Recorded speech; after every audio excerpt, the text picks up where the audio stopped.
c'est ma conviction. Pour ça, personne ne peut me détourner de quoi que ce soit lorsque je suis convaincu de quelque chose.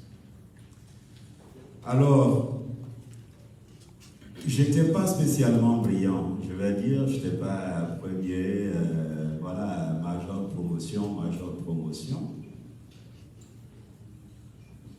C'est pour ça, quand on parle d'excellence, je dis, comme je ne suis pas excellent, il faut que je travaille un peu plus que les autres pour les atteindre. Si celui qui est excellent a 1 heure d'études pour maîtriser ses leçons de mathématiques, de physique, de géographie et de français, moi j'ai besoin de 10 heures pour rattraper celui qui est excellent. Donc j'ai évolué jusqu'à entrer en 93 à l'école de magistrature. Et puis je suis juge. Soit dit en passant, mais mon stage en cabinet d'avocat, Maître Camara. Vous ne vous souvenez pas peut-être? Je pense que Maître Camara, vraiment.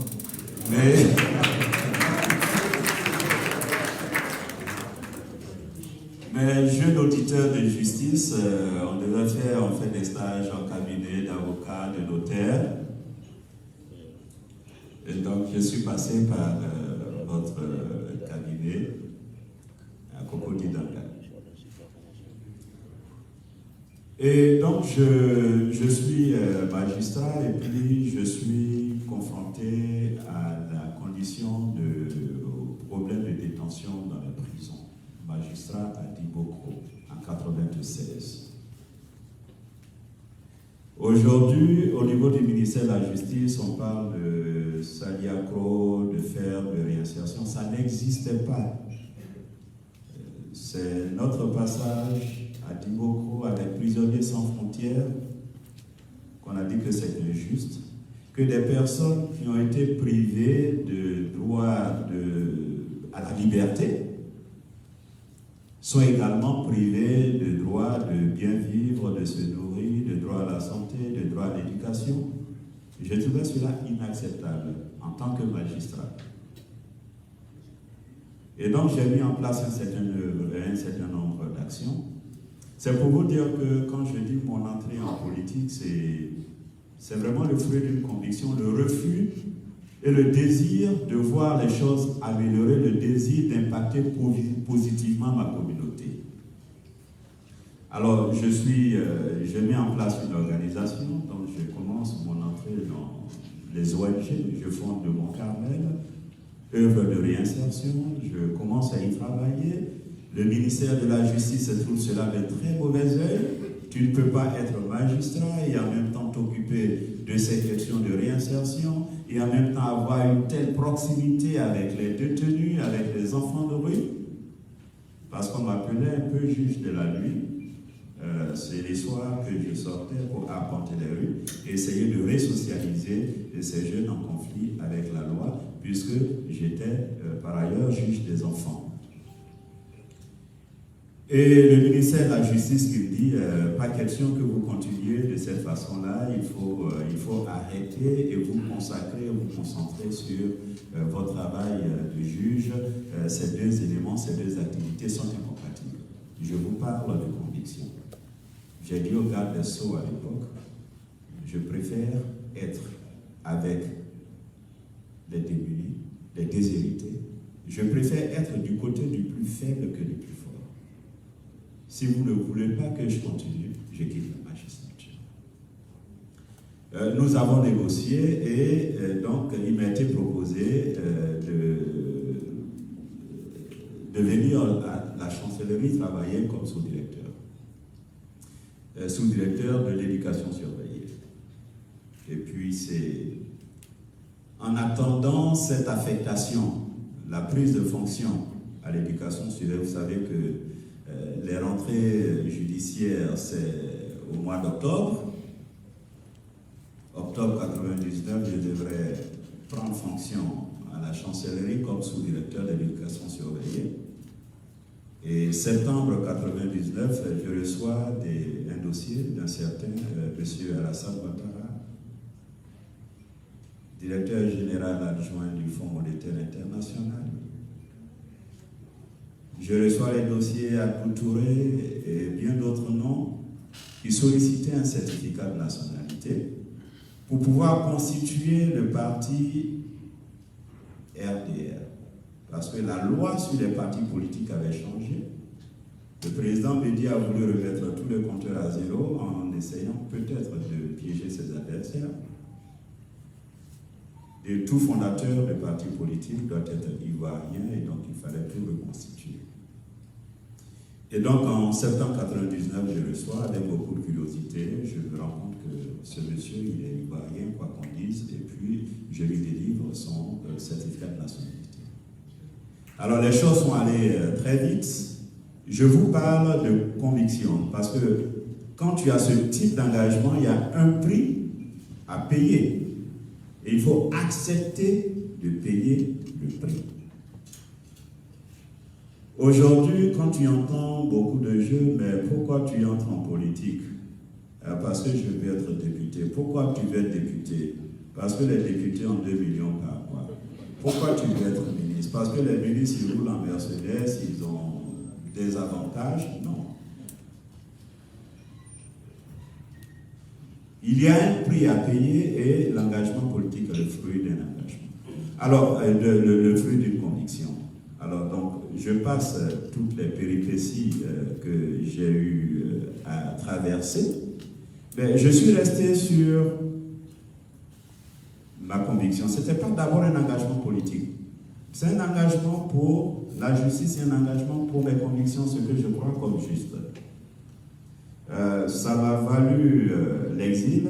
On a créé après le coup d'État de 1999 avec Maître Doumbia, Amoulaye Touré et bien d'autres personnes, on a créé le mouvement ivoirien des droits humains, MIDH. MIDH a été fondé avec un certain nombre d'acteurs qu'on a appelés à l'époque de la gauche démocratique, avec notre aîné, Baba Mouriféré. On a créé donc le MIDH. On a travaillé pour le MIDH, et je me souviens encore d'un épisode où il fallait avoir les preuves de toutes les tueries qui ont eu lieu en octobre 2000. Les smartphones n'existaient pas encore. Mais il fallait quand même avoir des preuves. Il fallait prendre des images. Alors, on se fait passer pour des personnes qui ont perdu des membres de leur famille, et puis je me retrouve à la mort du CHU de Tréchet, où je vois des morts étalés partout. J'étais avec des amis belges, et en caméra cachée, on a enregistré pour ceux qui ont regardé le film Côte d'Ivoire Portrait identitaire. Ces images ont été prises en caméra cachée. Et puis, on filmait là. Quand le monsieur de la morgue, le gardien, nous a supplié en train de filmer, il nous enferme avec les cadavres et il menace d'appeler la police. Bon, on a négocié comme on sait bien négocier en Côte d'Ivoire.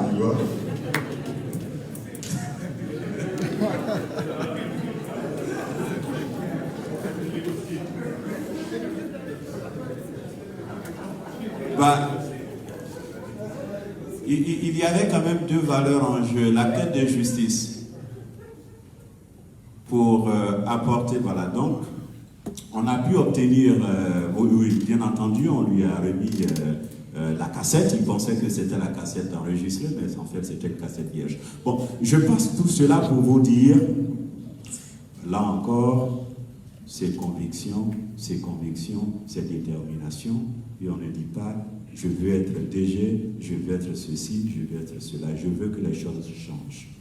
Et donc nous avons lutté au sein de la société civile, et puis à un moment donné, parce qu'en luttant avec la société civile, en luttant au sein de la société civile pour que les choses changent, pour dénoncer, pour qu'il y ait la fin de l'impunité, nous avons beaucoup travaillé avec le système des Nations Unies.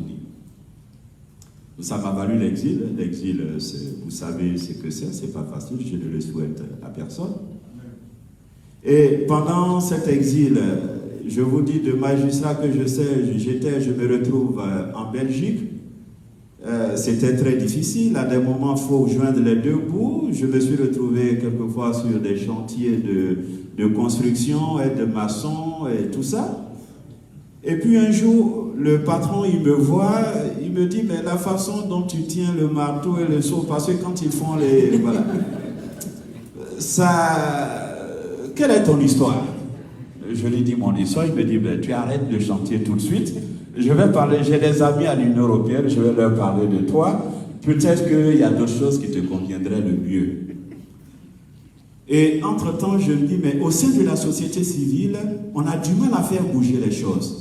Et j'ai constaté que le système des Nations Unies était assez fort. Je dis, mais il faut que j'entre dans le système des Nations Unies pour apporter la réforme à travers le système des Nations Unies, parce que l'ONU fait pression sur les pays. Les pays n'écoutent pas les ONG, les pays écoutent les Nations Unies. Donc c'était aussi ça l'histoire de mon entrée dans le système des Nations Unies, qui est le fruit de... Voilà, donc, système des Nations Unies, là aussi je suis sur ma fin. Je dis, mais l'ONU, c'est compliqué. Je travaille pendant 7 ans en RDC dans des situations difficiles. C'est dans ces mêmes situations difficiles, Yves, tu te souviens? Absolument. Vincent Tobi, Yves Zogbo, nous rencontrons les soirées à Kinshasa, en train de voir, mais quand est-ce qu'on retourne chez nous? Quand est-ce qu'on retourne chez nous en Côte d'Ivoire? C'est dur, que la paix revienne. C'est pas facile. Alors, 2012, je décide de quitter les Nations Unies. Je décide de retourner en Côte d'Ivoire pour me mettre à la disposition de mon pays, pour aider à la reconstruction de mon pays. Et je crois que s'il y a engagement politique, c'est à partir de cet instant-là que mon engagement politique a démarré. Je voudrais vraiment m'arrêter là. C'est donc un pan de l'histoire de mon cheminement vers le chemin de la politique que j'ai voulu partager avec ces jeunes. Je vous remercie. Merci beaucoup. Alors, dans 10 minutes, on va lever la séance. Je pense que ces différentes expériences nous auront forgé sur les orientations du thème. Et en 10 minutes, vous avez donc des personnalités ici présentes. Sur certaines interrogations que vous vous posez par rapport au thème, vous avez maintenant la parole. Vous vous présentez, vous posez votre question et vous permettez à nos personnalités ici présentes de donner donc les réponses. Alors,